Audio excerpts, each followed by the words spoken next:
సాంబార్ అయితే మనకి ఇలా రెడీ అయిపోయింది. చూసారు కదా, సాంబార్ కన్సిస్టెన్సీ కానీ కలర్ కానీ చాలా చాలా పర్ఫెక్ట్గా వచ్చింది. చాలా టేస్టీగా కూడా ఉంది. ఇదండి మన టేస్టీ సాంబార్ ఈరోజు. చాలా బాగా వచ్చింది కదా. ఇది మనం రైస్లోకి దీంతో వడియాలు, అప్పడాలు లేదంటే ఏదైనా ఫ్రై కర్రీస్తో సర్వ్ చేసుకుంటే చాలా అంటే చాలా బాగుంటుంది ఈ సాంబార్ అనేది మనకి. Hi hello welcome back to my channel. ఈరోజు మన స్పెషల్ ఏంటో తెలుసా? ఆంధ్రా స్టైల్ సాంబార్. ఆంధ్రా స్టైల్ సాంబార్ అంటే అందరూ చాలా రకాలుగా చేసుకుంటారు.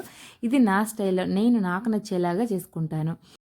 ముందుగా మనకి సాంబార్లోకి ఏవైతే ముక్కలు కావాలో అవి ఇలా నీట్గా కట్ చేసుకొని పెట్టుకోవాలి. ముందుగా మనం పోపు కోసం ఇలా ఒక పాత్రని తీసుకోవాలి. నేనైతే కుక్కర్ని తీసుకున్నాను. నేను ఇందులోనే పప్పును కూడా ఉడికించుకున్నాను. ఇలా పప్పును పక్కన పెట్టుకొని ఇప్పుడు ముందుగా నేను ఇందులోకి ఆయిల్ వేసుకొని అందులో కొద్దిగా ఆవాలు, కొద్దిగా జీలకర్ర, కొద్దిగా మినపప్పును కూడా వేసుకొని మనం ముందుగా ఒక నాలుగు వెల్లుల్లి రబ్బల్ని దంచి పెట్టుకొని అందులోకి ఒక 3 ఎండుమిర్చిని కూడా ఇలా చీలికలుగా చేసుకొని పక్కన పెట్టుకోవాలి. అందులోకి మనం ముందుగా కట్ చేసి పెట్టుకున్నాం కదా పచ్చిమిర్చిని, అవి కూడా యాడ్ చేసుకోవాలి. ఇప్పుడు ఒక పెద్ద ఆనియన్ని మనం ఇలా కట్ చేసి పెట్టుకున్నాం కూడా అవి కూడా వేసుకోవాలి. ఇవి అన్నీ కొద్దిగా బాగా కలిసేలాగా వేపుకోవాలి. ఇలా వేపుకున్న తర్వాత మనం ఇందులోకి కొద్దిగా కరివేపాకును కూడా యాడ్ చేసుకోవాలి. ఇలా పోపునంతటిని కొద్దిగా మనం వేయించుకుంటూ ఉండాలి. మధ్య మధ్యలో కలుపుతూ ఇలా పోపు అంతా కొద్దిగా బాగా వేగేలాగా మనం ఇప్పుడు వేయించుకుందాం. ఇలా వేగిన తర్వాత మనం కట్ చేసి పెట్టుకున్నాం కదా వెజిటేబుల్స్ అన్నీ ఇందులో ఒక్కొక్కటిగా వేసుకుందాం. సరేనా? ఇప్పుడు మనం ఇందులోకి వెజిటేబుల్స్ని ఒక్కొక్కటిగా ఇలా వేసుకోవాలన్నమాట. వెజిటేబుల్స్ వేసిన తర్వాత కొంచెం బాగా కలుపుతూ ఉండాలి. ఇందులోకి మనం ఫస్ట్గా ఇందులో వెజిటేబుల్స్ అన్నీ బాగా కుక్ అవ్వడానికి ఉప్పు, పసుపు అనేది ముందుగా వేసుకొని బాగా కలుపుకోవాలి. ఇలా ఒకసారి కలుపుకున్న తర్వాత వాటిని బాగా కొద్దిగా ఆ ఆయిల్లోనే ఆ పోపుతో పాటే మగ్గనివ్వడానికి మనం కొంతసేపు దీన్ని మూత పెట్టేసి అలా వదిలేయాలి.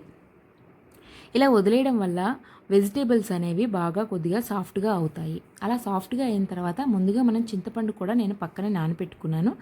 అది ఇందులోకి నేను పిండుకొని వేసుకుంటాను అనమాట. కొద్దిగా ఇలా ముక్కలు బాగా ఫ్రై అయిన తర్వాత ముందుగా మనం కట్ చేసి పెట్టుకున్నాం కదా టమాటాని కూడా ఇందులోకి వేసేద్దాం. ఇలా వేసేయడం వల్ల ఈ పులుపు అనేది కూడా మనకి ఈ సాంబార్లోకి యాడ్ అవుతుందన్నమాట. ఇలా అన్నీ వేసుకొని ఒకసారి బాగా నీట్గా కలుపుకొని మళ్ళీ ఇప్పుడు నేను దీన్ని మూత పెట్టేస్తాను. ఇందులోకి పసుపు, ఉప్పు అనేది వేసి మూత పెట్టేస్తాను. చూసారు కదా, మన పోపు అనేది ఇలా ఉంది.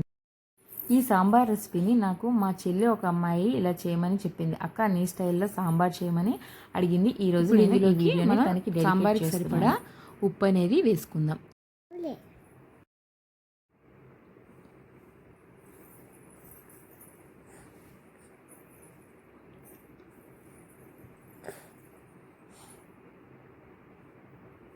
ఇప్పుడు ఇందులోకి పసుపును కూడా యాడ్ చేసుకుందాం. కొద్దిగా పసుపు వేసుకొని ఇప్పుడు ఇవన్నీ బాగా మిక్స్ అయ్యేలాగా ఒకసారి కలుపుకొని దీన్ని మూత పెట్టేసి కొంతసేపు ఈ ఉప్పు పసుపుతో కొంతసేపు ఈ ముక్కలు అనేవి ఉడకనిద్దాం.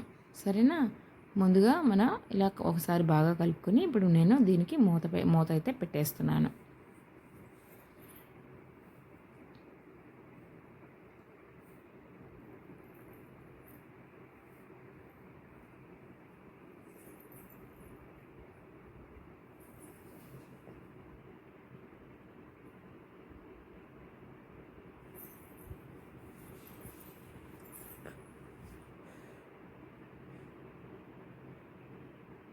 ఇది ముందుగా నేను ఉడికించి పక్కన పెట్టుకున్న పప్పు అనేది బాగా ఉడికించుకొని మెదివి నేను పక్కకు పెట్టుకున్నాను. ఇది ముందుగా నేను ఒక పెద్ద నిమ్మకాయ సైజ్ అంత చింతపండుని ఇలా నానబెట్టుకొని కూడా పక్కన పెట్టుకున్నాను. చూసారు కదా, ముక్కలు అనేవి ఒకసారి మూత పెట్టి తీసిన తర్వాత ఇలా నీట్గా కొద్దిగా కుక్ అయిపోయాయి. ఇప్పుడు ఇంకొక 5 మినిట్స్ పాటు ఇంకోసారి మూత పెట్టేస్తే మనకి ముక్కలు అనేవి పర్ఫెక్ట్గా ఉడికిపోతాయి. సాంబార్లో ఇంకా ఇవి ఉడకాల్సిన అవసరం లేదు. జస్ట్ వీటి ఫ్లేవర్ సాంబార్కి యాడ్ అయితే సరిపోతుంది. చూసారు కదా, ముక్కలు అనేవి బాగా ఉడికిపోయాయి. ఇప్పుడు మనం ముందుగా నానబెట్టుకుని పక్కన పెట్టుకున్నాం కదా చింతపండు, ఆ రసం అనేది తీసుకొని ఈ ముక్కల్లోకి యాడ్ చేసుకుందాం. ఇక్కడ నేను ఇలా పిండుకుని ఇలా చింతపండు రసం అనేది ముక్కల్లోకి యాడ్ చేసుకుంటున్నాను. ఇప్పుడే నేను ఈ ముక్కలు ఉడకడానికి సరిపడా కొద్దిగా వాటర్ని కూడా యాడ్ చేస్తున్నాను. ఒకసారి బాగా నీట్గా కలుపుకొని ఇప్పుడు నేను దీన్ని కొంచెంసేపు ఉడకనిచ్చిన తర్వాత కొద్దిగా మన ఇలా ఉడుకుతున్నది అనే క్రమంలో ఇంకోసారి గరిటె సహాయంతో కలుపుకొని ముందుగా మనం ఉడికించి పక్కన పెట్టుకొని ఉన్నాం కదా పప్పుని, ఆ పప్పుని కూడా ఇప్పుడు మనం ఇందులోకి వేసుకుందాం. పప్పు వేసుకున్న తర్వాత ఈ రెండు బాగా మరుగుతాయి.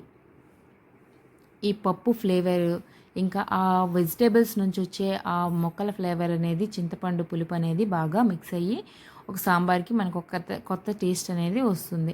చూసారు కదా, సాంబార్ అయితే చాలా కలర్ఫుల్గా కనిపిస్తుంది. ఇప్పుడు చూస్తున్న మనకి స్టార్టింగ్లోనే చాలా కలర్ఫుల్గా కనిపిస్తుంది మన సాంబార్. ఇప్పుడు ఇందులోకి కొద్దిగా కారం కూడా నేను వేసుకున్నాను. పక్కనే నేను ఈ సాంబార్తో వంకాయ ఫ్రై అయితే బాగుంటుందని ఫ్రై చేసుకుంటున్నాను. ఇప్పుడు మన పులుపు కారం అన్నిటినీ అడ్జస్ట్ చేయడానికి నేను ఒక పెద్ద బెల్లం ముక్కని వేసుకుంటున్నాను. బెల్లం ముక్క వేసుకోవడం వల్ల మనకి ఈ సాంబార్కి పులుపు కారం ఇంకా ఏవైతే ఉన్నాయి కదా అవన్నీ వాటి టేస్ట్లన్నిటిని బ్యాలెన్స్ చేస్తూ ఉంటుంది. ఇలా మరిగే టైంలో మనం ఇందులోకి ఒక రెబ్బ కరివేపాకుని కూడా వేసుకుంటే ఆ ఫ్లేవర్ అనేది చాలా బాగా వస్తుంది మన సాంబార్కి. ఇప్పుడు సాంబార్ అనేది బాగా మరగనివ్వాలి.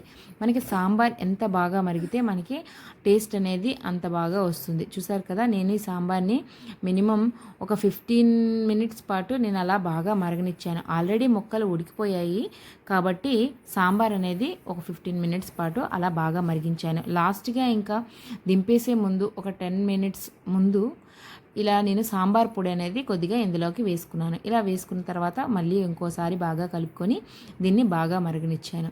సాంబార్ మనకి బాగా మరిగి కొద్దిగా మనం ఎంతైతే క్వాంటిటీలో వాటర్ వేసుకుంటామో ఆ క్వాంటిటీ కంటే కొద్దిగా తగ్గేలా అనిపించినప్పుడు మనం ముక్కలన్నీ ఒకసారి ఇలాగా చెక్ చేసుకోవాలి. ములక్కాడ అనేది కొద్దిగా లేట్గా ఉడుకుతుంది. అది మనకి ఉడికిపోయిందంటే సాంబార్ మనకి రెడీ అయిపోయినట్టే. సాంబార్ ఫైనల్లీ మనకి ఇలా రెడీ అయిపోయింది.